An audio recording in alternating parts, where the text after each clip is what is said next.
नमस्कार साथियों, मैं मनीष कुमार शर्मा स्वागत करता हूं आपका एक बार फिर यादविन स्मार्ट क्लासेस पर, जिस पर आप मेरे साथ में यूपीएसआई 2025 को टारगेट करते हुए जीके जीएस की क्लासेस देख रहे हैं। इस जीके की जीएस की क्लासेस में मैं आपको यहां पे प्रैक्टिस सेट करा रहा हूं। ये प्रैक्टिस सेट आपके एग्जाम पॉइंट ऑफ व्यू से बहुत इंपॉर्टेंट बनते हैं। आपको मैं बता दूं कि आज हम यहाँ पे 30वां सेट करने वाले हैं, यानी इससे पहले हम यहाँ पे 29 सेट कंप्लीट कर चुके हैं। अगर आपने वो वीडियोस नहीं देखे हैं तो आप उन वीडियोस को जाकर देख सकते हैं। और इसके बाद में अगर आपको ये भी पता होना चाहिए, क्योंकि यहाँ पर केवल जीके और जीएस की क्लासेस नहीं होती हैं, इसके अलावा आपकी रीजनिंग की क्लास होती है जो कि आपकी डेली सुबह 7 बजे होती है। सुबह 7 बजे के बाद 12:30 बजे आप मेरे साथ में जुड़ सकते हैं जीके और जीएस के लिए। जीके जीएस की क्लासेस के बाद में अब आपको शाम को क्लासेस दी जाती हैं, जहाँ पर 8 बजे आप मैथ्स की क्लासेस के लिए जुड़ सकते हैं और उसके अलावा हिंदी की क्लासेस के लिए आप शाम को 9 बजे हमारे साथ में जुड़ सकते हैं। इसी तरह से आप पूरी तरह से हमारे साथ में यूपीएसआई को पढ़ सकते हैं, यूपीएसआई को यहाँ पे पूरी तरीके से टारगेट कर सकते हैं। आपको मैं बता दूं कि ये जो सीरीज है चाणक्य की सीरीज, और ये चाणक्य की सीरीज आपको यहाँ पे प्रैक्टिस सेट के रूप में दी जा रही है, लेकिन चाणक्य बैच हमारा थ्योरी और कंसेप्ट के साथ में आपको एप्लीकेशन पे दिया जा रहा है। और ये एप्लीकेशन है हमारी बाई एससी एप्लीकेशन। इस पर जाकर आप चाणक्य बैच के लिए एनरोल कर सकते हैं। ये केवल आपको 599 में मिलने वाला है। और इसके अलावा आपको मैं बता दूं कि अगर आप नए बैच में एनरोल करना चाहते हैं तो चाणक्य 2.0 बैच भी हमने लॉन्च कर दिया है, और ये बैच में अभी क्लासेस स्टार्ट हुई हैं, तो आप इसमें भी एनरोल कर सकते हैं। अगर आप कांस्टेबल की तैयारी करना चाहते हैं तो कांस्टेबल की तैयारी करने के लिए आप हमारे उत्तर योद्धा बैच में भी एनरोल कर सकते हैं। तो आप यहां पर चाहे एसआई के लिए पढ़ रहे हैं, चाहे आप कांस्टेबल के लिए पढ़ रहे हैं, या फिर दिल्ली पुलिस की भी तैयारी कर रहे हैं, तो आपको यहाँ पे सारे बैचेस मिलने वाले हैं। बस आपको करना क्या होगा, आपको बाई एससी एप्लीकेशन डाउनलोड करना होगा, उसे इंस्टॉल करना होगा, और इंस्टॉल करने के बाद में आप यहाँ पे उस पर रजिस्टर या फिर लॉगिन कर सकते हैं। अगर आप पहली बार जुड़ रहे हैं, पहली बार डाउनलोड किया है, तो आपको क्या करना पड़ेगा, आपको रजिस्टर करना पड़ेगा। और रजिस्टर के लिए आपको कुछ डिटेल देनी होंगी जो कि आपके सामने यहाँ पे दिख रही होंगी। नाम, phone number, email address, password, state, ये सब आपको बताएंगे। बताने के बाद में आपको यहाँ पे क्या करना है, रजिस्ट्रेशन कर देना है। रजिस्ट्रेशन करने के बाद में आपके पास में लॉगिन का ऑप्शन खुल जाएगा, और लॉगिन आपको फ़ोन नंबर और जो आपने पासवर्ड बनाया है उस पासवर्ड से आप लॉगिन कर सकते हैं। इसके बाद में आप अपने बैचेस को, जिस बैचेस को आप पढ़ना चाहते हैं, उन बैचेस को आप ले सकते हैं। ठीक है। अब आपको मैं बता दूं कि हम लोग क्लास को पढ़ने वाले हैं, क्लास को कंटिन्यू करने वाले हैं। तो जितने भी साथी मेरे साथ में जुड़ते जाएं वो एक बार क्लास को शेयर जरूर कर दें, क्योंकि शेयर करने से इस टाइम पे आप शेयर कर सकते हैं, लेकिन उसके बाद आपके पास में इतना मौका नहीं होता है, क्योंकि उस टाइम पे आप पढ़ाई कर रहे होते हैं। तो इसी वजह से मैं बोल रहा हूँ कि अभी आपके पास में मौका है, तो आप शेयर कर दीजिए। और शेयर करने के बाद में फिर आप यहाँ पे कॉपी पेन लेके मेरे साथ में पढ़ाई स्टार्ट कर दीजिएगा। और पढ़ाई करने के टाइम पे आप यहाँ पे सारी चीज़ों को जो इंपॉर्टेंट हैं, उन इंपॉर्टेंट पॉइंट को नोट कीजिएगा। और नोट करने के बाद में ये जो इंपॉर्टेंट पॉइंट हैं, ये आपके एग्जाम्स में रिवाइज और रिवीजन के टाइम में आते हैं। इसलिए मैं कहता हूं कि आप A4 शीट आप रोजाना यहां पर नोट जरूर करिएगा। अब स्टार्ट करते हैं आपकी पहली क्लास का पहला क्वेश्चन। और पहला क्वेश्चन आपके सामने आ चुका है, और इस क्वेश्चन के लिए मैं बताना चाहूंगा कि जितने भी आप क्वेश्चन यहाँ पे देखें, इनके आंसर जरूर दें, क्योंकि यहाँ पे कमेंट करने के बाद में आपका फोकस ज़्यादा बढ़ेगा। और आपका फोकस अगर बढ़ेगा तो आप उस क्वेश्चन के अच्छी तरीके से सीखना चाहेंगे, उस क्वेश्चन को अच्छी तरीके से आप पढ़ना चाहेंगे। तो यहाँ पर आपके सामने दिखाई दे रहा है क्वेश्चन नंबर 1। क्वेश्चन नंबर 1 क्या कहता है, वर्ड डॉक्यूमेंट में एक की है कंट्रोल ई, इसका उपयोग किसके लिए किया जाता है। आपको समझ में आ रहा है कि हमारे पास में डॉकएक्स फाइल, जिसे हम वर्ड डॉक्यूमेंट कहते हैं, और वर्ड डॉक्यूमेंट में हम कई सारे काम शॉर्टकट तरीके से करते हैं। तो शॉर्टकट तरीके से करने के लिए हमारे पास जो कीबोर्ड होता है उसमें कुछ की हमें दबानी पड़ती हैं, जिसके बाद में वो काम आसानी से जल्दी से हो जाता है। तो यहाँ पर पूछा जा रहा है कि एक की है जिसका नाम है कंट्रोल और एक की है ई। इन दोनों की को अगर हम यहाँ पे प्रेस करते हैं, तो प्रेस करने के बाद में यहाँ पर आपके पास में जो टेक्स्ट है, वो टेक्स्ट क्या हो जाएगा, उस टेक्स्ट के साथ में क्या वो राइट में आ जाएगा, या फिर वो सेंटर में पहुंच जाएगा, या फिर वो लेफ्ट हो जाएगा। तो हम यहां पे क्या बताएंगे कि हमारे पास में जो कंट्रोल ई होता है, कंट्रोल ई के अलावा अगर मैं यहां पे बोलूं, हमारे पास कंट्रोल एल होगा, एक होगा आपके पास में कंट्रोल आर। अगर आप तीनों की बात करें, एल का यूज हो रहा है, तो इसका मतलब क्या है, हम टेक्स्ट को कहां करना चाहते हैं, लेफ्ट में करना चाहते हैं।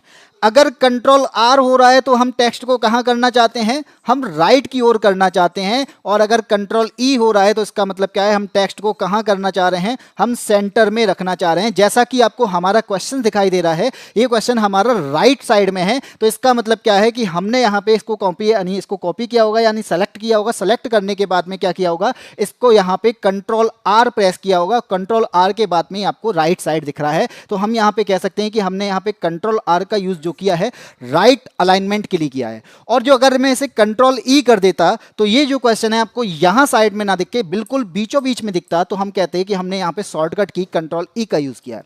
कंट्रोल एल का यूज करते तो ये क्वेश्चन आपको लेफ्ट साइड में दिखाई देता। तो इस तरीके से हम यहां पे क्या कर सकते हैं, इस तरीके से हम यहां पे डॉक्यूमेंट को अलाइन कर सकते हैं, चाहे left side, right side, centre.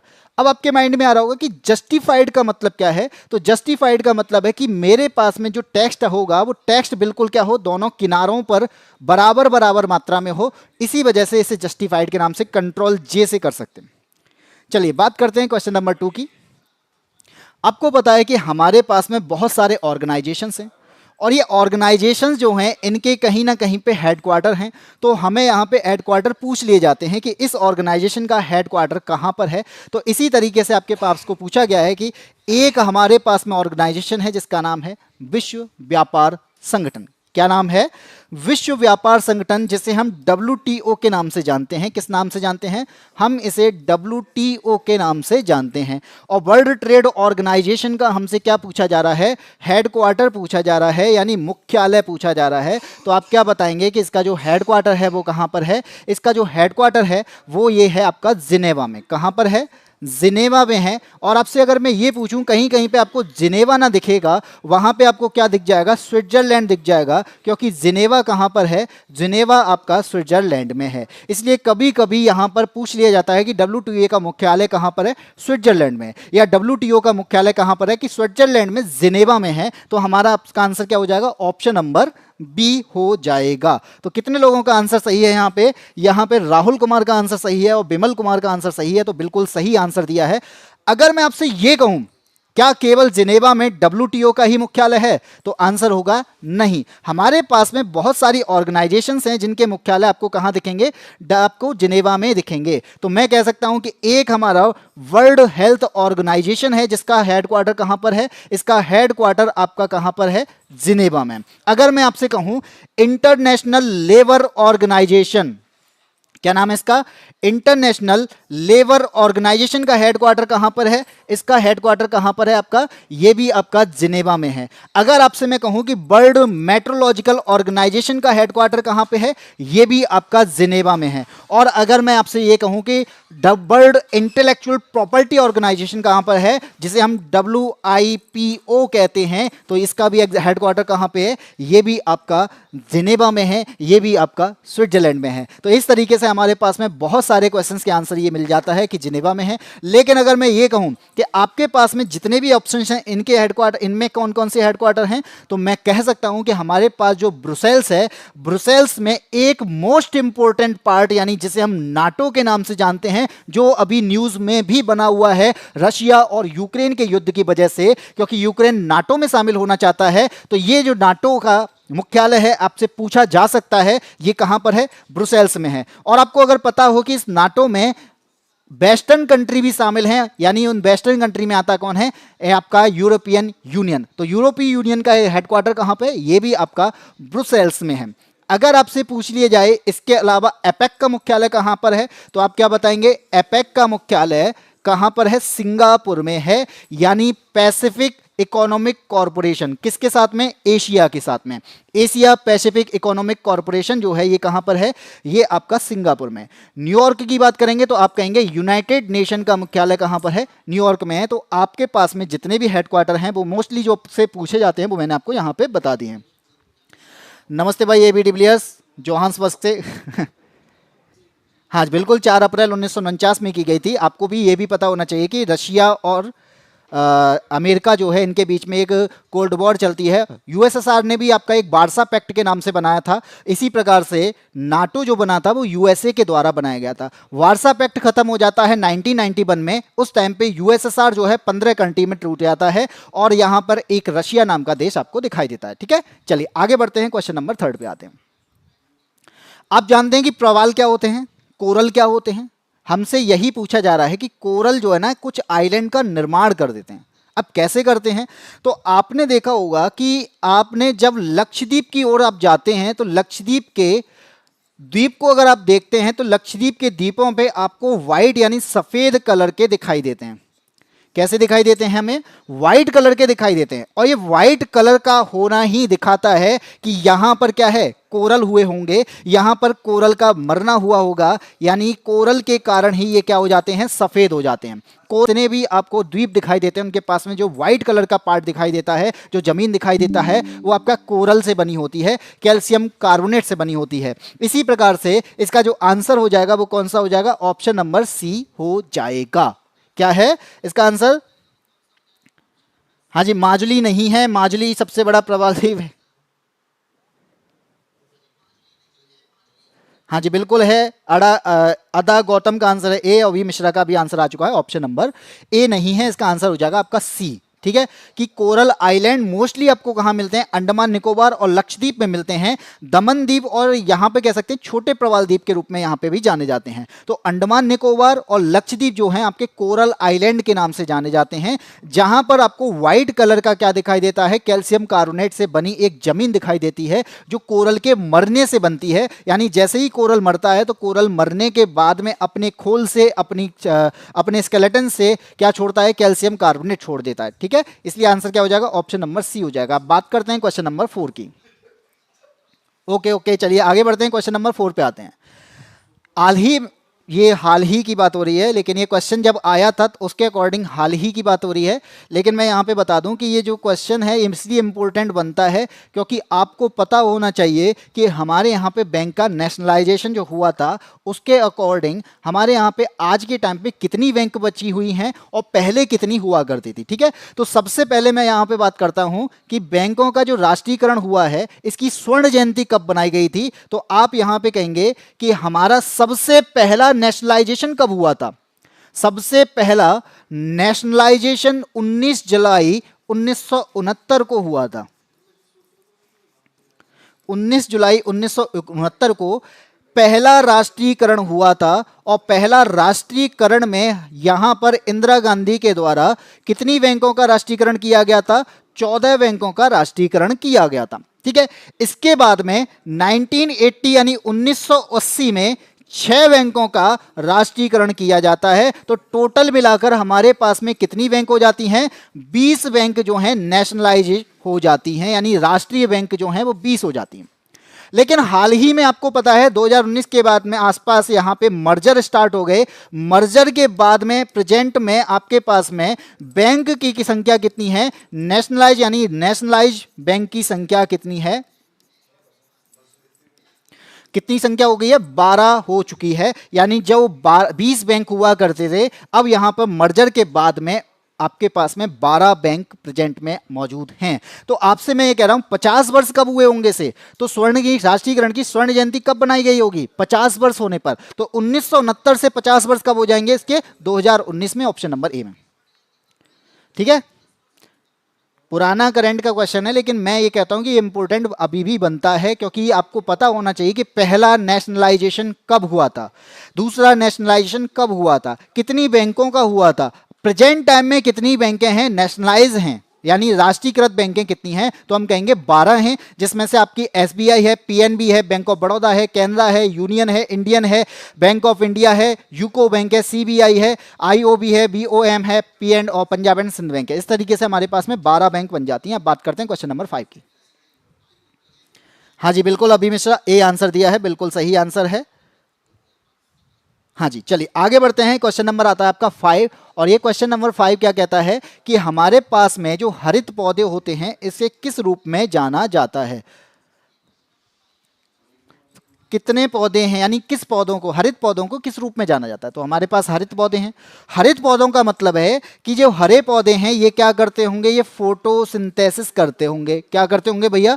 ये फोटोसिंथेसिस करते होंगे, यानी प्रकाश संश्लेषण करते होंगे। और प्रकाश संश्लेषण करने का मतलब क्या है, यहाँ पे पत्तियां जो हैं हरित यानी क्लोरोफिल की उपस्थिति में सौर ऊर्जा को संग्रहित करके क्या बनाती हैं, ये रासायनिक ऊर्जा में कन्वर्ट करती हैं। और यहाँ पे पत्तियों को, इसी वजह से यहाँ पे पत्तियों को क्या कहा जाता है, पत्तियों को किचन कहा जाता है, क्योंकि ये क्या बना रही है, यहाँ पे खाना बनाती हैं। तो इसी वाली प्रोसेस को क्या कहेंगे, यानी पत्तियां खुद खाना बना रही हैं। अगर खुद खाना बना रही हैं तो हम इसे क्या कहेंगे, ऑटोट्रॉप्स के नाम से जानेंगे, इसे हम स्वपोषित के नाम से जानेंगे। इसलिए ऑप्शन नंबर सी यहाँ पे सही हो जाएगा। बताइए कितने लोगों का ऑप्शन नंबर सी है? केवल ए बी डिविलियर्स ने आंसर दिया है ऑप्शन नंबर सी, यानी स्वपोषित, जिन्हें हम ऑटोट्रॉप्स के नाम से जानते हैं। आपको पता है फोटोसिंथेसिस होता है। इस फोटोसिंथेसिस में हरी पत्तियों में एक लवक मौजूद होता है जिसे हम कहते हैं क्लोरोफिल। ये क्लोरोफिल जो होता है, इसी की मदद से जो हमारे पास में जो सन की किरणें पड़ रही हैं, यानी सन की रेज जो पड़ रही हैं, उनको स्टोर करके, यानी उनको संग्रहित करके रासायनिक ऊर्जा में कन्वर्ट करना फोटोसिंथेसिस कहलाता है। इसी प्रक्रिया में पत्तियां जो है क्या करती हैं, एनर्जी प्राप्त करने के लिए यहाँ पे क्या करती हैं, यहाँ खाना बनाती हैं। अब जो भोजन बन जाएगा उनको कहाँ भेजा जाएगा, यहाँ पर पेड़ों के सारे पार्ट के पास, पत्तियां से हमारा तने के पास में, जड़ों के पास में। तो इस प्रकार से हमारे पास में क्या हो जाएगा, ये खुद खाना बनाती हैं, उन्हें भेजते भी हैं, तो ऑटोट्रॉप्स के नाम से इन्हें जाना जाता है। ठीक है, चलिए बिल्कुल अभी मिश्रा का भी आंसर सही है। भाई बाकी लोग भी आंसर दीजिए, इतने लोग जुड़े हुए हैं तो आंसर तो दीजिए, कम से कम आपका पता तो चले कि आप लोगों ने जो तैयारी की है या तैयारी कर रखी है या तैयारी करना चाहते हैं, ये कितनी आगे बढ़ चुकी है, आपने कितना सीखा है, कितना इंप्रूवमेंट आप कर रहे हैं। तो इन चीज़ों के लिए आपको थोड़ा सा क्या करना पड़ेगा, अपने टाइप करना पड़ेगा अपने फ़ोन से। ठीक है, चलिए आगे बढ़ते हैं, क्वेश्चन नंबर 6 पे आते हैं। ये इंपॉर्टेंट क्वेश्चन इसलिए बनता है कि आपको पता है कि हाल फिलहाल में एसआईआर की बात चल रही है, जहां पे हम चुनाव आयोग जो है वो कटघरे में खड़ा हुआ है, जहां पर चौकीदार चोर की बात चल रही है। तो ऐसी स्थिति में हमारे पास में चुनाव आयोग के सदस्यों की नियुक्ति की बात की जा रही है। तो यहां पर चुनाव आयोग जो है, यानी भारत के चुनाव आयोग के सदस्यों की नियुक्ति कौन करता है? इंपॉर्टेंट क्वेश्चन इसी वजह से है क्योंकि न्यूज में बना हुआ है। हम बात करते हैं चुनाव आयोग की, आपको आंसर देना है इसका। तब तक मैं आपको थोड़ा सा इसके लिए बता दूं कि चुनाव आयोग जो है, सबसे पहले इसका गठन किया जाएगा। चुनाव आयोग का जो गठन होता है वो कब होता है, तो वो होता है आपका 25 जनवरी को। लेकिन ये 25 जनवरी जो है वो कब आएगी भैया, हर साल आती है। तो हम यहाँ पे बताएंगे कि 1950 में यहाँ पे इसका क्या किया गया था, गठन किया गया था। और इसी के बाद से 25 जनवरी को हम क्या बनाते हैं, मतदाता दिवस मनाते हैं। इस चुनाव आयोग में 2+1 का कॉन्सेप्ट चलता है, यहाँ पर 1+2 का कॉन्सेप्ट चलता है। तो एक हमारा क्या होता है, चीफ इलेक्शन कमिश्नर। क्या होता है, चीफ इलेक्शन कमिश्नर होते हैं। और दो कौन होते हैं, इलेक्शन कमिश्नर होते हैं, यानी मुख्य चुनाव आयुक्त और चुनाव आयुक्त होते हैं। जब मैं यहां पे ये बोलूं मुख्य चुनाव आयुक्त, वो कितने होंगे, एक होंगे जो चीफ होगा। लेकिन जब चुनाव आयुक्त इलेक्शन कमिश्नर की बात की जाती है तो वो दो हैं। तो आपको ये पता होना चाहिए मुख्य चुनाव आयुक्त प्रेजेंट में कौन है, उनका नाम है ज्ञानेश कुमार। कौन है, ज्ञानेश कुमार हैं। और इलेक्शन कमिश्नर की जब बात की जाती है तो आपको पता होना चाहिए दो हैं, जिनमें से एक हैं आपके विवेक जोशी, जिनका नाम क्या है, विवेक जोशी। और दूसरे जो हैं वो कौन हैं, वो हैं आपके सुखवीर सिंह संधू।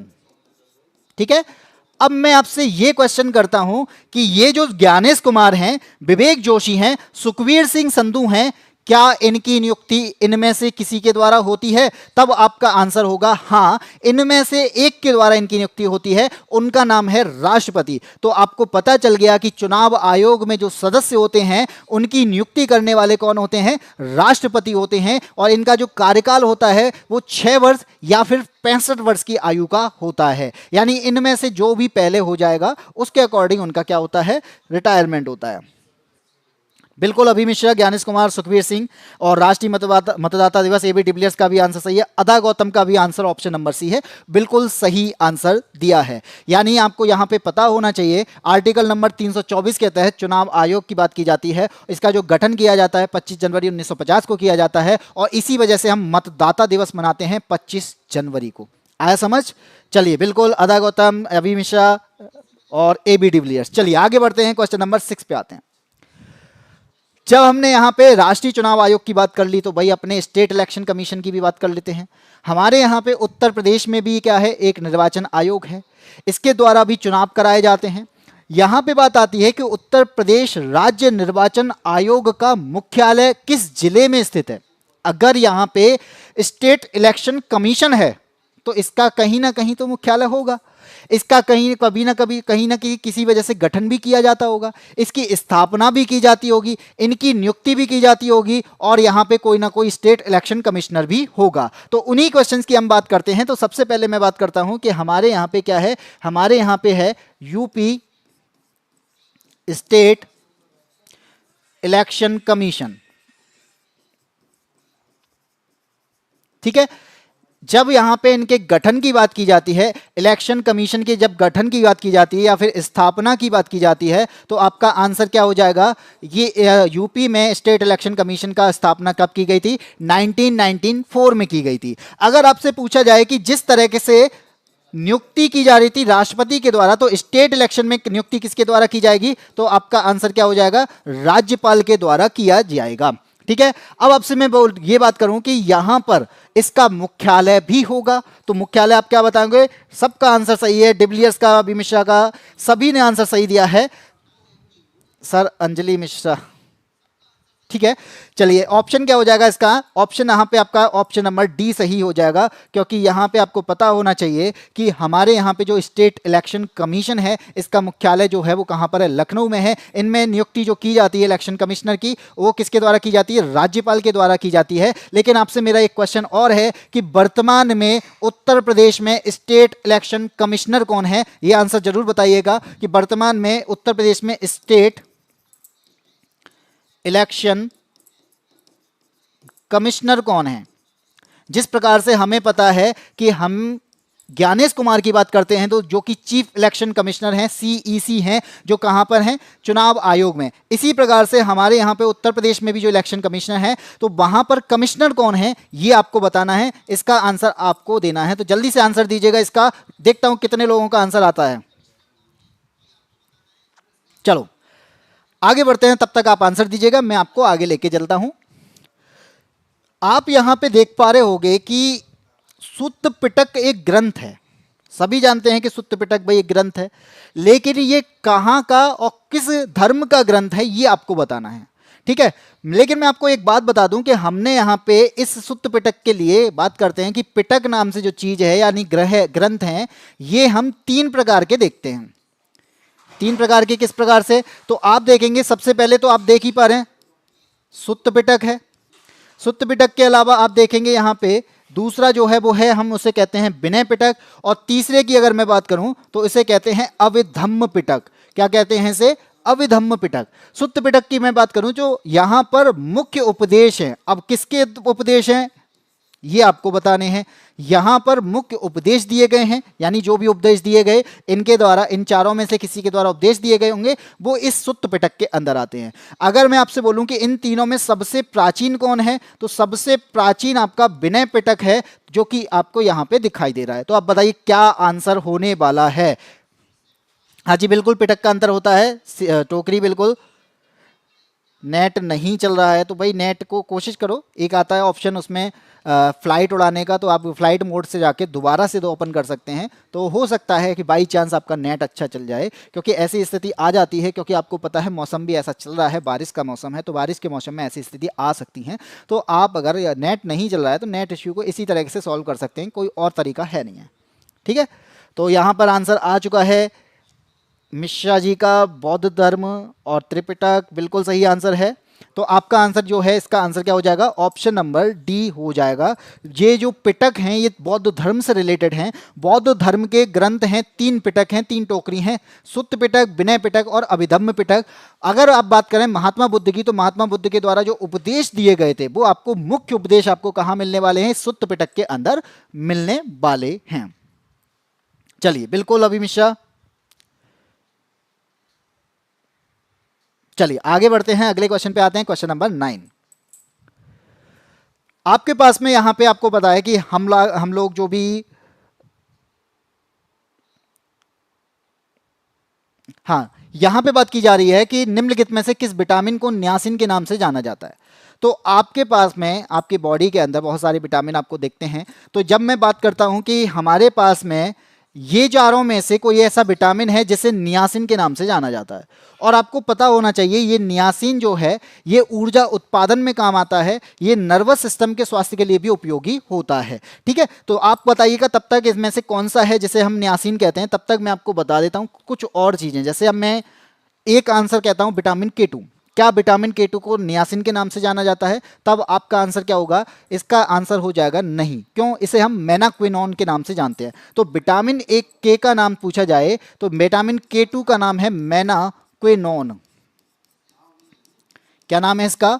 मेनाक्विनोन नाम है। और ये मेनाक्विनोन जो है आपके दांतों की समस्याओं को देखता है, यानी दांतों की समस्याएं जो होती हैं इसकी कमी से हो जाती हैं। आप देखते हैं कार्डियोवैस्कुलर डिसीज जो होती हैं वो भी इसी की कमी से होती हैं। जब मैं यहाँ पे विटामिन ए की बात करता हूं तो विटामिन ए को हम रेटिनॉल के नाम से जानते हैं। किस नाम से जानते हैं? विटामिन ए को रेटिनॉल के नाम से जानते हैं। अब अगर आप विटामिन ए की कमी से जूझ रहे हैं तो आपको आंखों की समस्याएं हो सकती हैं, यानी आपको यहाँ पे क्या है, नाइट ब्लाइंडनेस भी हो सकती है जिसे हम रतौंधी के नाम से जानते हैं। आपको यहाँ पे स्किन से रिलेटेड चीजें, डिसीज भी हो सकती हैं जिसे हम त्वचा रोग भी कहते हैं, तो वो विटामिन ए की कमी से हो सकती हैं। ठीक है, अब अगर मैं यहाँ पे विटामिन D3 की बात करूं तो विटामिन D3 जिसकी कमी से आपको रिकेट्स होता है, जिसकी कमी से आपको ऑस्टेमेलेशिया होता है। अगर मैं रिकेट्स की बात करता हूं तो ये बच्चों में मिलता है, यानी बच्चों की हड्डियां कमजोर हो जाती हैं तो उस स्थिति में उसे रिकेट्स के नाम से जाना जाता है। अगर एडल्ट के अंदर कोई हड्डी कमी यानी हमारी हड्डियां कमजोर हो जाती हैं उसे ऑस्टिमलेशिया के नाम से जाना जाता है। और ये विटामिन डी की कमी से होता है, यानी विटामिन डी की कमी से हम यहाँ पे क्या नहीं कर सकते, कैल्शियम को अब्जॉर्ब नहीं कर पाती हैं। और कैल्शियम जब अब्जॉर्ब नहीं होगा तो उस स्थिति में हमारे अंदर क्या हो जाएंगी, हमारी हड्डियां क्या हैं, कमजोर हो जाएंगी, यानी उनकी डेंसिटी कमजोर हो जाएगी या डेंसिटी कम हो जाएगी। तो जब डेंसिटी कम हो जाएगी, किसी भी घनी चीज की डेंसिटी अगर कम हो जाती है यानी तो क्या हो जाता है, वो कमजोर हो जाती है। तो इसी प्रकार से हड्डियां भी कमजोर हो जाती हैं क्योंकि यहां पर विटामिन डी की कमी से हम कैल्शियम को एब्जॉर्ब नहीं कर पाते हैं। तो यहां पर विटामिन D3 का नाम पूछा जा रहा है तो आप क्या बताएंगे? इसका नाम है कोलेकैल्सिफेरॉल। विटामिन D3 का नाम कोलेकैल्सी। अब हमारे पास एक आंसर बचता है जो कि आपका बिल्कुल सही आंसर हो जाएगा, यानी नियासिन जो है ये आपका विटामिन B3 कहलाता है। चलिए बहुत बढ़िया। हाँ जी बिल्कुल, फिर तो B3 ही बचा, B3 का आंसर आ चुका है। तभी तो मैंने शुरुआत से स्टार्ट किया था, मुझे पता था ऑप्शन नंबर डी है। चलिए आगे बढ़ते हैं। क्वेश्चन नंबर आता है आपका 10। और ये 10 क्या कहता है? एक बुक के बारे में बताता है, क्योंकि पहले के लोग बुक के बारे में यानी बुक लिखते थे। और बुक यहाँ पर आपके सामने है एक, poverty and un British rule in India. Book का नाम है poverty and un British rule in India. आपको पता है कि भारत में गरीबी और आर्थिक शोषण हो रहा था, उसी के लिए एक व्यक्ति, इन चारों में से किसी के व्यक्ति के द्वारा यहां पर poverty and un British rule in India लिखी जाती है। ठीक है, और मैं आपको एक हिंट दे देता हूं कि इन चारों में से जिसने लिखी है उसे ग्रैंड ओल्ड मैन के नाम से भी जाना जाता है। किस नाम से? ग्रैंड ओल्ड मैन के नाम से भी जाना जाता है। आपको पता होना चाहिए ये पहले ऐसे इंडियन थे जो ब्रिटिश संसद के सदस्य भी बने थे।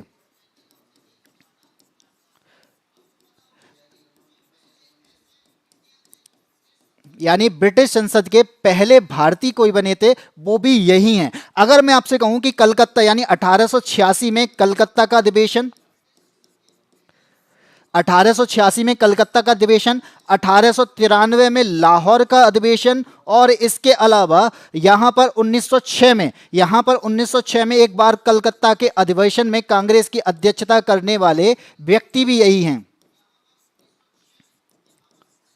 ठीक है, तो आपको यह भी पता चल गया कि इनके द्वारा 3 बार कांग्रेस की क्या की गई है, कांग्रेस के अध्यक्ष भी रहे हैं, 3 अधिवेशन में अध्यक्ष भी रहे हैं, 1886, 1893 और 1906 में। तो 3 बार कांग्रेस के अध्यक्ष रहने वाले व्यक्ति, ब्रिटिश संसद के सदस्य बनने वाले पहले भारतीय, ग्रैंड ओल्ड मैन के नाम से जाने वाले व्यक्ति, तो इनमें से कौन है? उनका नाम है दादा भाई नौरोजी, यानी ऑप्शन नंबर डी। तो बताइए कितने लोगों का ऑप्शन नंबर डी आया है? यहां पर डिविलियर्स ने बता दिया, दादा भाई ने बिल्कुल दी है, अदा गौतम का भी आंसर सही है, और इसके अलावा मिश्रा जी का भी आंसर बिल्कुल सही है। बिल्कुल, हाँ जी, बिल्कुल राष्ट्रीय आय का आकलन किया था इन्होंने। इसके अंदर भारत में गरीबी के बारे में बताया था, आर्थिक शोषण जो हो रहा था उसके बारे में बताया था, और यहाँ पर उन्होंने एक प्रति व्यक्ति आय की भी बात की थी। तो वो सारी चीजें इन्होंने अपनी एक बुक में लिखी थी जिसका नाम क्या था, poverty and un British rule in India. अब बात करते हैं आगे अगले क्वेश्चन पे। अब बता दो ये क्लास आपको कैसी लग रही है, और आपको अगर ये चीज़ें अच्छी लग रही हैं, समझ में आ रही हैं, तो भाई वीडियो को लाइक जरूर करिएगा और इसके अलावा शेयर कर दीजिएगा, क्योंकि बहुत से लोग हैं जो वास्तव में पढ़ना चाहते हो। मैं आपको अच्छा लग रहा है तो हो सकता है कि आपके साथियों को, आपके दोस्तों को जो तैयारी करना चाहते हैं यूपीएसआई के लिए, तो उनको भी शायद हो सकता है अच्छा लगे। तो इसीलिए मैं कह रहा हूँ कि आप एक बार शेयर जरूर कर दीजिएगा। अब बढ़ते हैं अगले क्वेश्चन में, क्वेश्चन नंबर 11 पे। आपको पता है अपराध के तरीके बदलते जा रहे हैं, और अपराध के जब तरीके बदलते जा रहे हैं तो हम यहाँ पे क्या करते हैं, हम यहाँ पे मोबाइल का भी यूज़ कर रहे हैं, और मोबाइल का यूज़, कंप्यूटर का यूज़ इतना बढ़ गया है तो आज हम डिजिटल हो चुके हैं। और डिजिटल हो चुके हैं तो जब हम पैसा अपनी जेब में रखते थे, आज हम पैसा कहाँ रखते हैं, अकाउंट में ही रखते हैं और यूपीआई से ट्रांसफ़र करते हैं। तो ऐसी स्थिति में चोरों के तरीके, अपराधियों के तरीके भी बदल जाते हैं।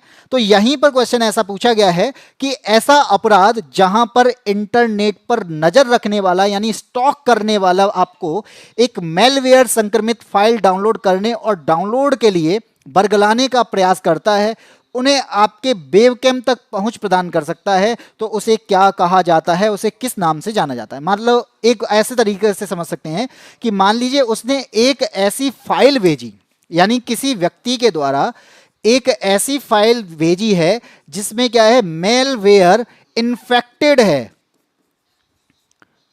क्या है ये, मेलवेयर इन्फेक्टेड है। अब आप कहेंगे कि मेलवेयर क्या है, तो मेलवेयर की हम यहां पे फुल फॉर्म की बात करेंगे तो मेल जो है आपका वो मेलिशियस से बना है, और वेयर का मतलब आप समझ चुके होंगे कि एक प्रकार का सॉफ्टवेयर है। तो मेलिशियस सॉफ्टवेयर जो आपके कंप्यूटर में भेजे जाते हैं और आप उसे डाउनलोड कर लेते हैं, तो डाउनलोड करने के बाद में आपका जो डेटा होता है वो डेटा जो है वो आपके उनके पास पहुंच जाता है। वो आपके वेबकैम तक अगर पहुंच पा रहे हैं तो इसका मतलब क्या है, वो आप पर नजर रखना चाह रहे हैं, आप पर स्टॉकिंग करना चाहते हैं। तो किसी व्यक्ति के द्वारा आप पर जो नजर रखी जाती है, किसी व्यक्ति के द्वारा आपको जो परेशान किया जाता है, आपको धमकी के लिए इंटरनेट का उपयोग किया जाता है, तो आप उसे क्या कहेंगे इन चारों में से, तो उसे कहेंगे स्टॉकिंग। यानी अब स्टॉकिंग किस तरीके से हो रही है, साइबर रूप से हो रही है, डिजिटली रूप से हो रही है, तो इसे साइबर स्टॉकिंग के नाम से जाना जाता है। अब बताइए आपको समझ में आ गया। बिल्कुल स्पैमिंग नहीं होगा, स्टॉकिंग होगा।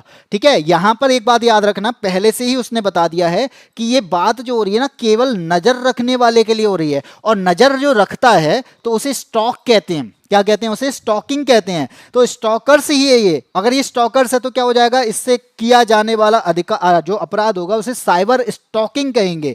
यानी जो केवल आप पर नजर रख रहा है, ऐसा सॉफ्टवेयर, ऐसा मेलवेयर आपके यहां पे भेजा है जहां से वो आपके डेटा पर नजर रखे हुए है, जहां पर आपको वो देखे जा रहा है कि आप क्या क्या कर रहे हैं, केवल आप पर नजर रख रहा है। ठीक है, कोई बात नहीं है, गलत हो जाता है, ऐसी चीजें फिर दोबारा से सही कर सकते हैं। गलत होने का मतलब है कि हम उसको इंप्रूव कर सकते हैं। ठीक है, गलत होने का मतलब है कि हम वहां पर अपनी क्यूरोसिटी को खत्म कर सकते हैं, क्योंकि सामने वाला आपको चीजों को बताने के लिए ही खड़ा हुआ है। अगर गलत होता है तो बस एग्जाम में ना हो, बाकी किसी भी जगह गलत हो, आप सही हो, उसे सही कर सकते हो। लेकिन अगर एग्जाम में गलत होता है उसे सही नहीं कर सकते। ठीक है, फिर अगले साल ही कर सकते हैं, अगली बार में बैठेंगे तब। क्वेश्चन नंबर आता है 12। यहां पे बात की जा रही है कोऑपरेटिव सोसाइटीज की। आपको यहां पे पता है भारतीय संविधान के इनमें से किसी आर्टिकल में कोऑपरेटिव सोसाइटी यानी जिसे हम सहकारी सोसाइटी यानी सहकारी के सोसाइटी के नाम से बात करते हैं या उन्हें बनाने का अधिकार रखते हैं, तो वो किस आर्टिकल में दिया गया है, कि उसका प्रावधान किस आर्टिकल में दिया गया है। सहकारी सोसाइटी बनाने का जो अधिकार है इसको किस आर्टिकल में बताया गया है संविधान में, तो आप इसका आंसर जरूर बताइएगा तब तक जितने भी साथी हैं। ठीक है, तो यहां पे मैं बताता हूं कि तब तक आप आंसर दीजिएगा, मैं आपको थोड़ा सा और इसके बारे में एक्स्ट्रा चीजें बता देता हूं। एक हमारे यहां पे संशोधन होता है 97वां, और 97वां संशोधन कब होता है, 2011 के टाइम पे। और इस 2011 के टाइम पे हमने क्या किया, जो हमारी सहकारी समितियां थी इनको हमने संवैधानिक दर्जा दिया। और क्यों दिया, तो आपको पता है कि जो समाज में आने वाली समस्याएं हैं इनको दूर करना है, उन्हें मैनेज करना है, तो हमें क्या करना होगा, एक ऐसा कुशल तरीका लाना होगा। इसी के उद्देश्य से यहां पे ऐसे सहकारी समितियों को क्या कर दिया जाता है, संवैधानिक दर्जा दिया जाता है। ठीक है, सहकारी समितियों को क्या दिया गया, संवैधानिक दर्जा।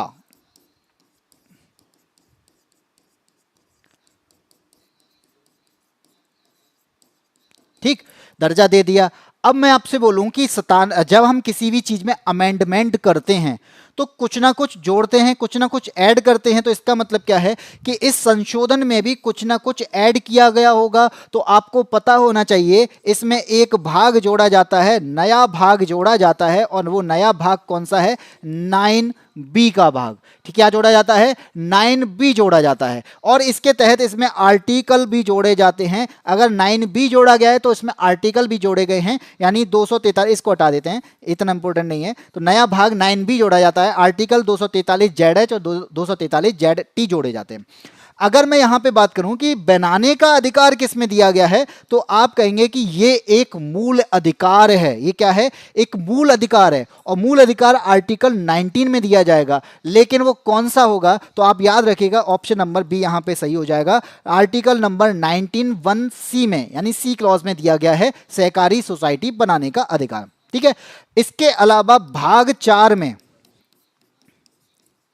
इसके अलावा हमारे पास भाग 4 हैं, और इस भाग 4 में क्या है, डीपीएसपी की बात की जा रही है। और डीपीएसपी में आर्टिकल नंबर 43 की बात की जाती है। आर्टिकल नंबर 43 में क्लॉज बी की जब बात की जाएगी, इसमें भी क्या कहा गया है, सहकारी समितियों के प्रचार पर, यानी यहां पे सहकारी समितियों के प्रचार की बात की गई है।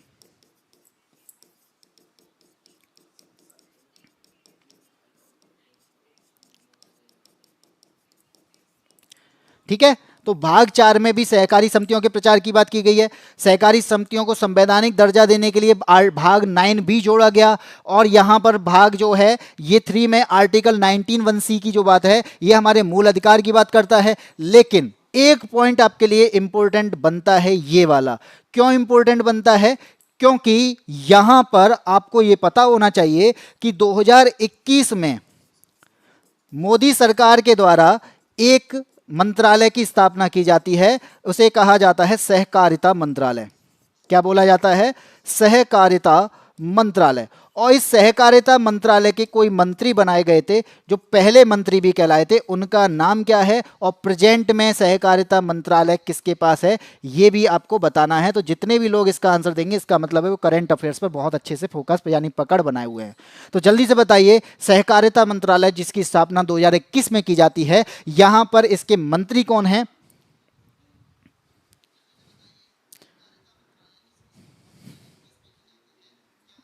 भाई बी बी नहीं है, सी होगा। कोई बात नहीं है, थोड़ी छोटी मिस्टेक हो जाती हैं, बड़े बड़े शहरों में छोटी छोटी गलतियां होती रहती हैं, और डायलॉग तो सुना ही होगा।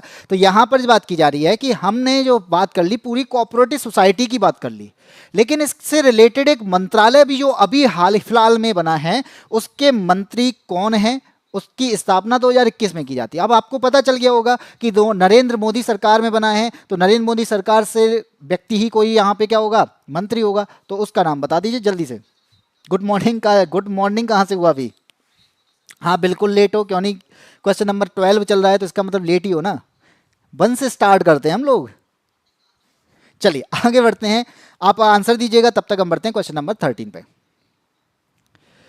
आप बात की जा रही है कि किसके पास अध्यादेश जारी करने का अधिकार है जब कानून बनाने के लिए संसद के दोनों सदनों में से किसी का भी सत्र नहीं चल रहा हो। आपको पता है कि कानून बनाने का अधिकार किसको है, संसद को है। अब इस संसद में मान लीजिए राज्यसभा लोकसभा दोनों का सत्र नहीं चल रहा। अब जब दोनों का सत्र नहीं चल रहा है, तो उस स्थिति में कौन ऐसा व्यक्ति है जो यहां पर कानून बनाने के लिए अध्यादेश लाने का अधिकार रखता है, यानी संसद के अवकाश के दौरान अध्यादेश लाने का अधिकार रखता है। तो आप इसका आंसर दीजिएगा, तब तक मैं बता दूं कि अध्यादेश क्या है। अध्यादेश एक प्रकार से हम यहां पे कह सकते हैं कि एक प्रकार से क्या है, एक अस्थाई कानून है। क्या है ये, एक अस्थाई कानून है और आपको ये भी मालूम होना चाहिए कि ये स्थायी कानून यहाँ पे अगले सत्र में, यानी जैसे जैसे हमारा जो अध्यादेश अगर लेके आया गया है, तो अगर यहाँ पर इसे स्वीकृति प्राप्त करनी है तो इसे अगले सत्र का इंतजार करना होगा। यानी जब सत्र होगा लोकसभा का या राज्यसभा का, तब तक इसे इंतजार करना होगा। इसकी स्वीकृति होगी तभी इसको यहाँ पे इसको कानून में बदला जा सकता है। अगर इसे स्वीकृति नहीं मिलती है तो ये अध्यादेश यहीं पर समाप्त हो जाता है। तो यहाँ पर ये एक प्रकार से क्या हुआ, एक प्रकार से इसे कह सकते हैं अस्थायी कानून है। लेकिन अगर संसद का सत्र नहीं चल रहा है, उस स्थिति में इन चारों में से किसी एक के द्वारा कौन क्या किया जा सकता है, अध्यादेश लाने का अधिकार है। और ये आर्टिकल नंबर कौन सा है, आर्टिकल नंबर 123 है, जिसमें यहां पर अध्यादेश लाने की बात की जाती है ऑप्शन नंबर सी के द्वारा। यानी भारत के राष्ट्रपति के द्वारा अध्यादेश लाया जा सकता है जब संसद का अवकाश हो। अवकाश के दौरान अध्यादेश लाने का अधिकार इनका है, एक प्रकार से अस्थायी कानून है। अगर ये अध्यादेश ले आए हैं, इसे कानून में बदलना है तो इसे अगले सत्र का इंतजार करना होगा। जब सत्र आएगा यानी संसद का सत्र बैठेगा, तब उस टाइम पे अध्यादेश की स्वीकृति जरूरी है। अगर इसे स्वीकृति मिलती है तो क्या होगा, तो इसे कानून बनाने का अधिकार मिलता है। अगर इसकी स्वीकृति नहीं होती है तो ये अध्यादेश स्वतः ही समाप्त हो जाता है। आगे बढ़ते हैं क्वेश्चन नंबर 14 पे। तो 13 का आंसर किसने दिया भाई? हाँ भाई, कानून भाई देश हित में ही होना चाहिए और उसी जो संविधान से रिलेटेड है उसी से रिलेटेड आना चाहिए। सर जी यहाँ कितने लोग ऑनलाइन हैं दिख नहीं रहे हैं, क्या करोगे? कितने लोग ऑनलाइन हैं उससे क्या फ़र्क पड़ता है? इंपॉर्टेंट ये है कि हम क्या सीख रहे हैं और कहाँ सीख रहे हैं। कितने लोग हैं कितने नहीं हैं इससे क्या फ़र्क पड़ रहा है। गुड आफ्टरनून भाई सुमित गोला। चलिए आगे बढ़ते हैं। क्वेश्चन नंबर आता है आपका 14। एक यूनिवर्सिटी है जो गोरखपुर में बनी है, जहां से आपके मुख्यमंत्री हैं उत्तर प्रदेश के। यहां पे बात की जा रही है कि दीनदयाल उपाध्याय गोरखपुर विश्वविद्यालय गोरखपुर की स्थापना किस वर्ष में की गई थी। तो इसका आंसर क्या होगा ये आप बताइएगा। तब तक मैं आपको बता दूं कि यहाँ पे आपको जो आंसर देख रहे हैं, आप यहाँ पे जो आंसर बताएंगे वो आंसर एक प्रकार से सही हो सकता है, लेकिन इसकी जो स्थापना की जाती है वो 1956 में की जाती है। कब की जाती है? 1956 में। लेकिन यहाँ पर कोई भी आंसर में 1956 नहीं दिया गया है। यहाँ पर स्थापना के बाद जो इसका पहला सत्र स्टार्ट होता है, सत्र कब स्टार्ट होता है? वो होता है 1957 में। इसलिए इसका आंसर क्या हो जाएगा? Option number D. ठीक है, तो बताइए ऑप्शन नंबर डी किसका आंसर है? केवल काजल चौहान का आंसर दिया है कि मतलब काजल चौहान के अलावा किसी ने भी इसका आंसर नहीं दिया। बताइए, इतना तो पता होना चाहिए यार। चलो आगे बढ़ते हैं।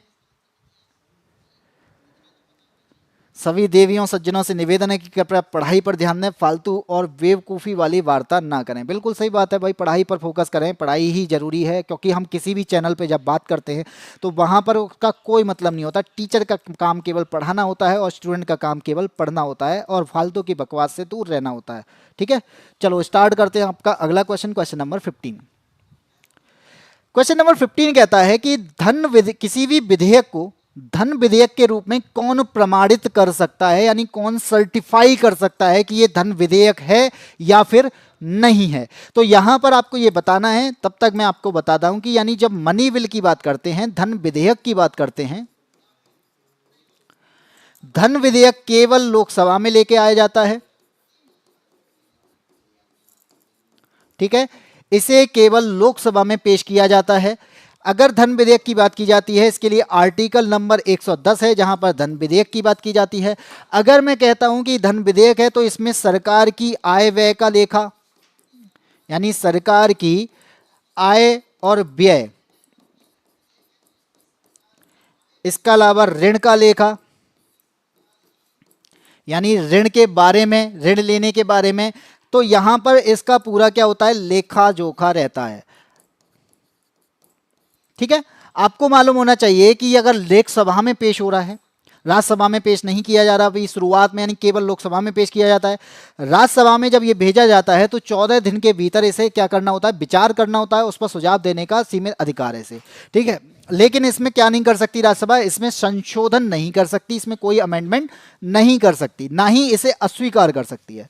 तो आप बताओ कि इनमें से फिर कौन इंपॉर्टेंट हुआ? केवल लोकसभा। और लोकसभा में कौन? लोकसभा के अध्यक्ष। तो प्रमाणित कौन करेगा? लोकसभा का अध्यक्ष। तो आपका ऑप्शन नंबर कौन सा सही हो जाएगा? ऑप्शन नंबर सी सही हो जाएगा। ठीक है, कौन सा सही हुआ? लोकसभा के अध्यक्ष के द्वारा इसको प्रमाणित किया जाता है कि इसे मनी बिल माना जाए या फिर नहीं माना जाए। तो आपका आंसर क्या है? किसका आंसर आया है? एवी डिविलियर्स का आंसर है। काजल चौहान, सुमित गोला, जय सिंह ने आंसर डी बताया। भाई जय सिंह गलत आंसर है। इसके अलावा अदा गौतम का आंसर सही है। ठीक है, ऑप्शन नंबर जो सी के साथ हैं बिल्कुल सही हैं, लेकिन सी के अलावा आप किसी के साथ हैं तो गलत हैं, क्योंकि धन विधेयक जो आ रहा है वो लोकसभा में आ रहा है और लोकसभा में मुख्य कौन है? लोकसभा अध्यक्ष मुख्य है। तो प्रमाणित करने का अधिकार किसका हुआ? अध्यक्ष का हुआ। तो लोकसभा अध्यक्ष ही तो हुआ भाई। चलो आगे बढ़ते हैं। क्वेश्चन नंबर आता है आपका अगला 16। आपको पता है कि बहुत सारी कंपनियां क्या करती हैं? अपनी मोनोपोली के लिए दूसरी कंपनियों को खरीद लेती हैं। क्यों खरीद लेती हैं? कि मान लीजिए जैसे मैं अगर ये कहूं कि फेसबुक आया था, और फेसबुक जब आया था तब बहुत अच्छी तरीके से वो चल रहा था, लेकिन होता क्या है कि धीरे धीरे इंस्टाग्राम और व्हाट्सएप का दौर आता है, और व्हाट्सएप और इंस्टाग्राम को भी क्या करता है? फेसबुक जब देखता है कि मैं डाउन जा रहा हूं, ये आगे जा रहे हैं, तो वो क्या करता है? इन्हें खरीद लेता है, अधिग्रहण कर लेता है। ऐसा ही होता है माइक्रोसॉफ्ट के द्वारा।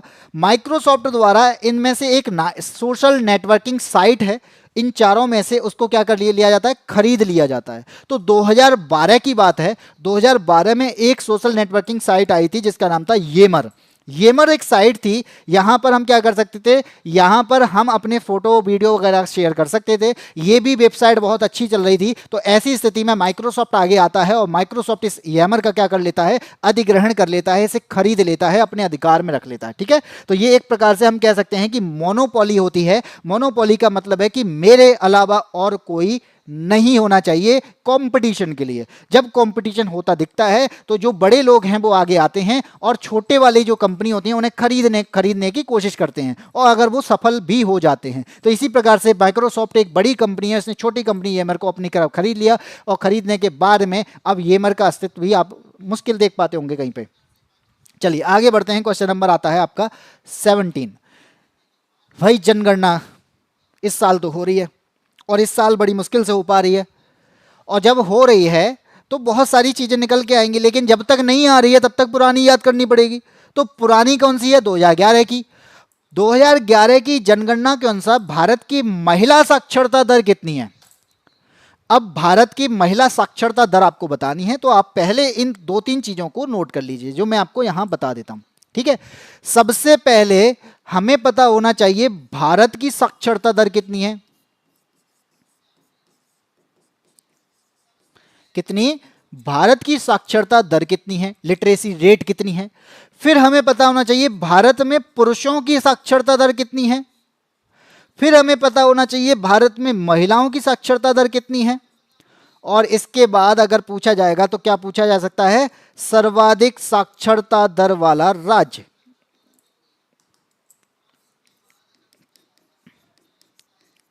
सर्वाधिक साक्षरता दर किस राज्य की है?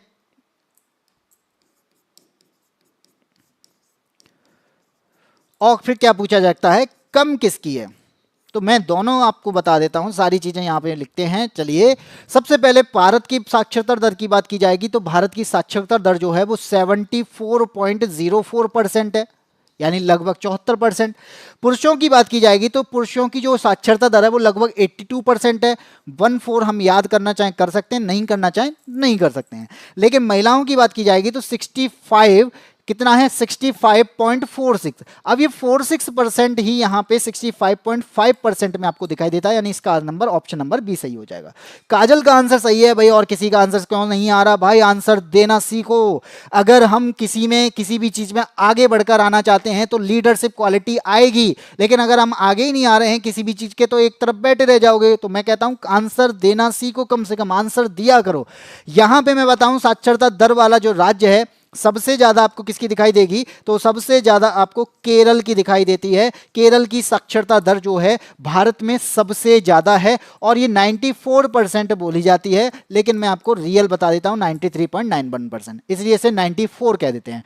अगर सबसे कम की बात की जाएगी तो सबसे कम आपको बिहार स्टेट में देखने को मिलती है, और बिहार में जो लिटरेसी रेट है वो कितनी है? 63.82, जो कि 64% के आसपास है। ठीक है, तो इस तरीके से हमारे पास में सेंसस 2011 से रिलेटेड, जो आपकी साक्षरता दर है उससे रिलेटेड जो क्वेश्चंस बनते हैं, मोस्टली यही क्वेश्चन सबसे ज्यादा पूछे जाते हैं कि भारत की साक्षरता दर, भारत में पुरुषों की, महिलाओं की सबसे ज्यादा कहां पर है, सबसे कम किस राज्य में है। ठीक है, बिल्कुल जय सिंह, ऑप्शन नंबर यहाँ पे बी सही हो जाएगा। जिन लोगों का बी सही है वो बहुत सही तरीके से आंसर दे रहे हैं, और जो लोग यहाँ पे बैठे हुए हैं केवल पढ़ना चाह रहे हैं भाई, बिल्कुल फोकस करना चाह रहे हैं, तो भाई मैं सोचता हूँ कि जब तक हम आंसर नहीं देंगे फोकस हमारा नहीं बढ़ता है।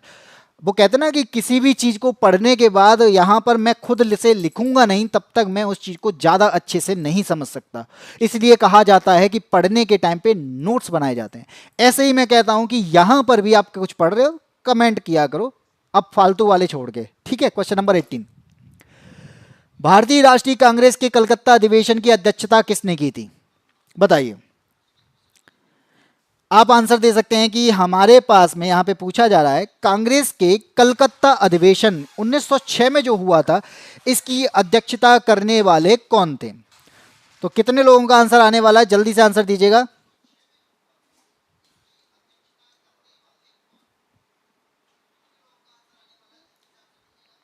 और ये मैं बता चुका हूं आज ही के में, अगर आपने वास्तव में ध्यान दिया हो तो आज ये आंसर बिल्कुल सही जाना चाहिए, क्योंकि क्वेश्चन नंबर 10 हमने जो पढ़ा था, जहां पर poverty and un British rule in India की बात आ रही थी, वहां पर हमने यहां पे पढ़ा था कि ऐसे सदस्य जो सदस्य संसद, ब्रिटिश संसद के सदस्य बने थे, यानी ऐसे सदस्य जिन्होंने 3 बार अध्यक्षता की थी, जिन्होंने 1886 में भी अध्यक्षता की थी, 1886 के अलावा इन्होंने 1893 में भी अध्यक्षता की थी, और यह अध्यक्षता कब की थी, यानी लाहौर अधिवेशन में। इसके अलावा 1906 में भी अध्यक्षता की थी, और यह कब हुआ था, कलकत्ता में।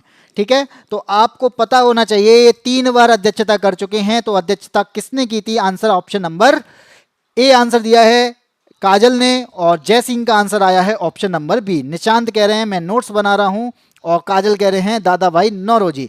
तो जो लोग यहां पर दादा भाई नौरोजी के साथ हैं वो बिल्कुल सही हैं, और आपका आंसर क्या हो जाएगा, ऑप्शन नंबर ए। इन्हीं दादा भाई नौरोजी को हम क्या कहते हैं, ग्रेट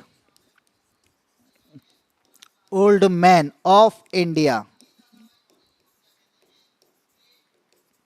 ठीक है, इन्हीं को क्या कहा जाता है, ओल्ड मैन ऑफ इंडिया कहा जाता है, या फिर कह सकते हैं great old man of India कहा जाता है। तो इसी तरीके से आपके 1906 में जो कलकत्ता का अधिवेशन जो हुआ था, इसमें स्वदेशी का प्रस्ताव आया था, स्वदेशी अपनाने की बात की गई थी, तो इसी अधिवेशन में की गई थी। क्वेश्चन नंबर 18 का आंसर ऑप्शन नंबर ए। ठीक है, अब बात करते हैं क्वेश्चन नंबर 19 की बात करते हैं। 19 क्या कहता है आपसे, 19 कहता है आपसे कि एक गठबंधन बनाया गया था। एक गठबंधन आज आप भी देख पा रहे हो, एक तरफ नरेंद्र मोदी और एक तरफ पूरी पार्टीज। इसी प्रकार से यहां पे बात की जा रही है आईएसए की, इंटरनेशनल सोलर अलायंस। ये एक ऐसा गठबंधन है जहां पे बात की जाती है कि जहां सूर्य की किरणें डायरेक्ट पड़ती हैं। अब कहोगे डायरेक्ट कहां पड़ती है, ट्रॉपिक ऑफ कैंसर से लेकर ट्रॉपिक ऑफ कैप्रिकॉर्न, कर्क रेखा से लेकर मकर रेखा के बीच में जो देश पड़ते हैं, वहां पर सन की रेज जो होती हैं वो लंबवत पड़ती हैं, डायरेक्ट पड़ती हैं।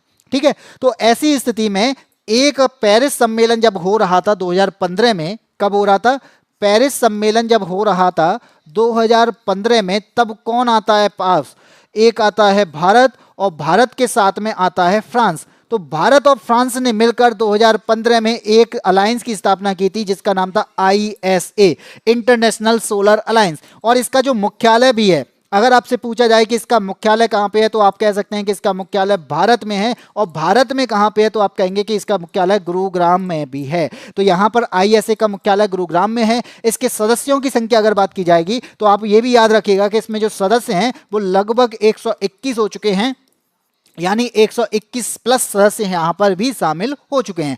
आपने देखा होगा कि इसमें बनाने का प्रस्ताव रखा ही क्यों गया था, क्यों लाना है सोलर अलायंस, क्या मतलब है सोलर का। तो आपको पता है कि सौर ऊर्जा का हम यूज करते हैं। सौर ऊर्जा का यूज क्यों किया जा रहा है, आपको यह मालूम है कि जीवाश्म ईंधन पर निर्भर हैं हम, और जीवाश्म ईंधन पर निर्भरता को कम करना है। तो जीवाश्म ईंधन पर निर्भरता कम करनी है, डिपेंडेंसी कम करनी है, तो हमें क्या करना होगा, उसके ऑप्शन लाने होंगे। उसमें से एक ऑप्शन निकल के आया, कौन, आपका निकल के आता है सोलर अलायंस। किसके अकॉर्डिंग है, जहां पर आप देखते हैं कि सौर ऊर्जा को हम क्या कर रहे हैं, सौर ऊर्जा का उपयोग कर रहे हैं। आप यहां पे देख पा रहे हैं बिजली में बहुत सारी जगह पर बिजली के लिए हम सोलर लगवाते हैं। ठीक है, तो इसका मतलब क्या है कि ये जो किया जा रहा है वो किसके लिए किया जा रहा है कि जीवाश्म ईंधन यानी फॉसिल फ्यूल जो होता है इसकी निर्भरता कम करनी है, पेट्रोलियम पदार्थों का कम यूज करना है। तो इससे क्या होगा, इससे आगे आने वाला भविष्य हमारा जो होगा वो निखर कर आएगा, क्योंकि हमें भी पता है एक टाइम बाद फॉसिल फ्यूल खत्म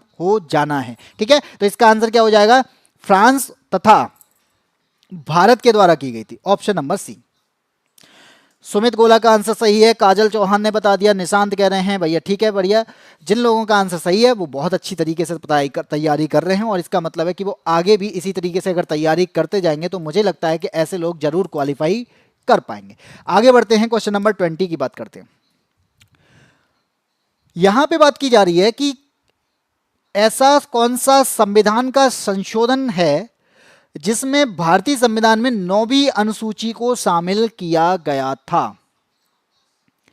यानी हम यहां पे 9वीं अनुसूची की बात करें तो 9वीं अनुसूची जब शामिल की गई थी, यहां पर विशेष जो कानून हैं उनको न्यायालय की समीक्षा से बचाना था। आपको एक चीज और मैं बता दूं कि हमारे पास में कई सारे कानून ऐसे हैं जिनमें न्यायालय की समीक्षा की जाती है।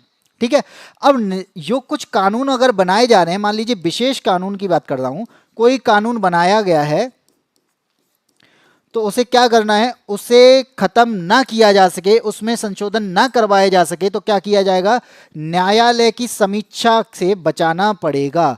तो यहां पे क्या किया गया, न्यायालय की समीक्षा से बचाने के लिए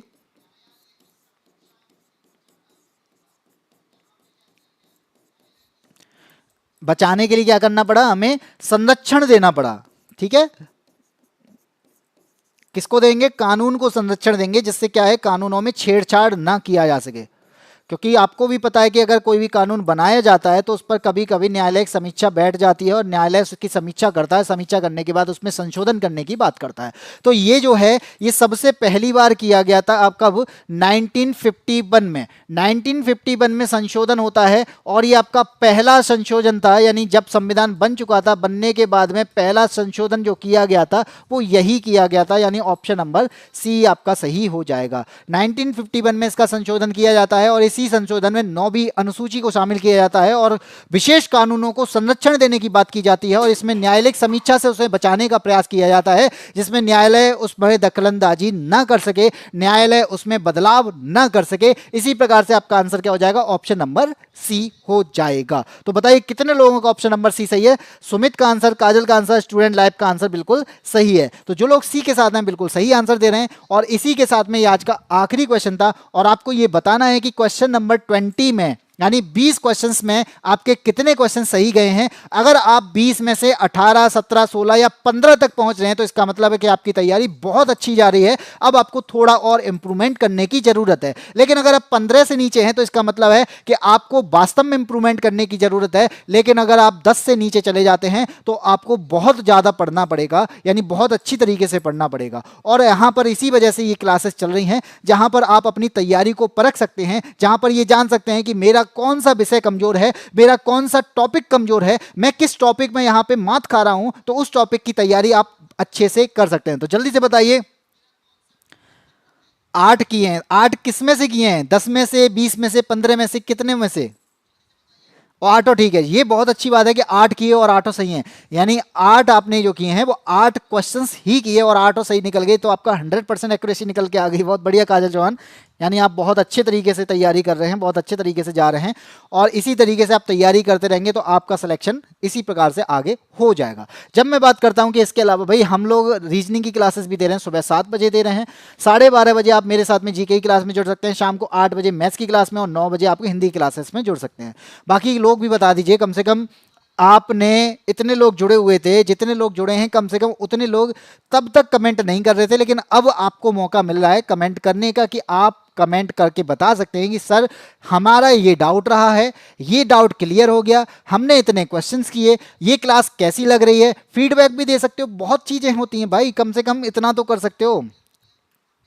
बाकी आपको मैं बता दूं कि अगर आप हमारे साथ में पढ़ना चाहते हो, थ्योरी को समझना चाहते हो, कंसेप्ट समझना चाहते हो और अच्छी कंटेंट के साथ में जाना चाहते हो, तो आप हमारा एक बैच ले सकते हैं जिसका नाम है चाणक्य बैच, और ये आपको मात्र 599 मिल रहा है। और ये 599 का मतलब ये नहीं है कि 599 जैसा है, ये आपका बैच जो रहने वाला है ना, ये आपका 2 स्टार दिलाने वाला बैच है। यानी आप यहाँ पे 2 स्टार क्वालिफाई करना चाहते हैं, 2 स्टार पहनना चाहते हैं, वर्दी पहनना चाहते हैं, तो आप इस बैच में एनरोल कर सकते हैं। और ये चाणक्य बैच वास्तव में चाणक्य नीति के साथ में चलता है। यानी आपको ये 6 टीचर जो दिखाई दे रहे हैं, ये आपको एक स्ट्रेटजी बताते हैं, और स्ट्रेटजी के साथ साथ आपको यहाँ पर आगे कैसे पढ़ना है, क्या पढ़ना है, कितना पढ़ना है, किस टॉपिक को छोड़ना है, किस टॉपिक को ज्यादा पढ़ना है, सारी चीजें बताते हैं। वो इसी बैच में बताते हैं, इस चाणक्य बैच में। अगर अब चाणक्य बैच की सफलता की मैं बात करूं, तो इस सफलता के बाद में हम लोगों ने एक और बैच लॉन्च किया जिसका नाम है चाणक्य 2.0 बैच। ये चाणक्य 2.0 इसी वजह से लॉन्च किया गया था कि बहुत से बच्चे ये कह रहे थे कि सर हमें नए तरीके से पढ़ना है,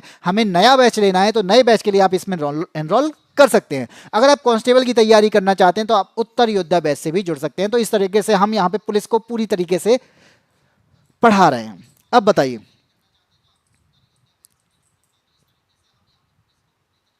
सर, मेरा पॉलिटी बहुत बेकार है।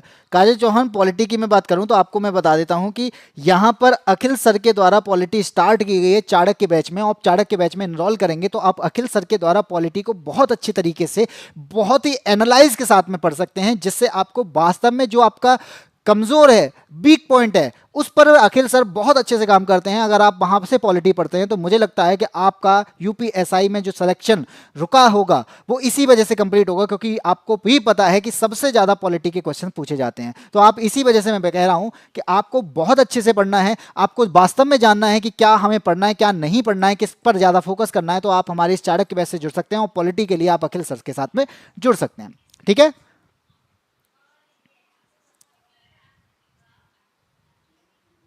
Thank you Kajal Chauhan, thank you. और जितने भी साथी हैं कम से कम फीडबैक तो दे ही सकते हैं। ठीक है, तो आज की क्लास में हम इतना ही रखते हैं, फिर मिलते हैं आपको इसी टाइम पे 12:30 बजे, 12:30 बजे, जो कि आपकी जीके और जीएस की क्लासेस होती हैं। ये सारी जो मैं क्लासेस दे रहा हूँ यानी एप्लीकेशन पे होती हैं, और इस एप्लीकेशन का भी नाम आप याद रख सकते हैं, डाउनलोड कर सकते हैं YSC ऐप को। ये YSC ऐप आपको कहाँ मिलने वाला है? प्ले स्टोर पर डाउनलोड करेंगे और यहाँ पर रजिस्टर के बाद लॉगिन कर सकते हैं, और लॉगिन करने के बाद आपको ये इंटरफेस दिखाई दे जाएगा जहाँ पर हमारी सारी क्लासेस आपको दिख जाएंगी। ठीक है, तो तब तक के लिए आपको फिर मिलते हैं इसी टाइम पे 12:30 बजे। याद रखिएगा कि दोपहर में 12:30 बजे यूपीएसआई के लिए या फिर किसी भी क्लास के लिए आपको अच्छे से पढ़ना है, तो आप मेरे साथ में एनालाइजेशन के साथ में, एकदम बेस्ट कंटेंट के साथ में पूरी तरीके से पढ़ सकते हैं। तब तक के लिए जय हिंद, जय भारत।